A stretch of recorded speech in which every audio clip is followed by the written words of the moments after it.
আসসালামু আলাইকুম। 2026 বর্ষে মুস্তাফিজ কোন টিমে খেলবে আইপিএল হয়ে সেটা আজকে ফাঁস হয়ে গেল। দেখুন, পৃথ্বী চিন্তা একটা কথা ক্লিয়ার করে দিতেছে, মুস্তাফিজুর রহমানকে 2026 বর্ষে যত কোটি টাকা লাগে আমার দলে নিতে, আমি সেই কোটি টাকা দিয়ে মুস্তাফিজুর আমার দলে নেব। আর দেখুন, এমএস ধোনিও সেম টু সেম কথা বলছে।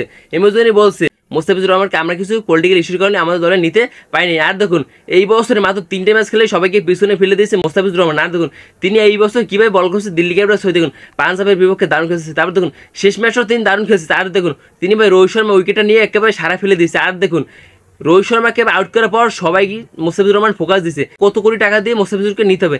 এ নিয়ে ভাই আইপিএল অ্যাকাউন্ট পুরোটাই গরম হয়ে গেছে ভাই। আর দেখুন, এমএস ধোনি বলছে তাকে কিন্তু যত কোটি টাকা লাগে আমি দেবো। আর দেখুন, মুস্তাফিজুর রহমান মাত্র 3টে ম্যাচ খেলে সবাইকে পেছনে ফেলে দিয়েছে।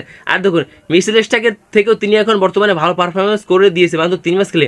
ওপর দেখুন হেজরুল তাওয়ার ফজল ফারুকি ভাই সবার থেকে ভালো পারফর্ম করছে মাত্র 3 ম্যাচ খেলে। আর দেখুন, এমএস ধোনি আর পৃথ্বী চিন্তা একটা কথা বলেছে, তাকে নিতে যত কোটি টাকা লাগে আমরা দেবো, 2026 অকশনে তোমার আর আমার দেখা হবে। এমএস ধোনি আর পৃথ্বী চিন্তা এই কথাটাই বলেছে। আর দেখুন, আপনারাই বলেন 2026 মুস্তাফিজুর কোন টিমে খেলবে, কমেন্টে প্লিজ একটু বলে যাবেন।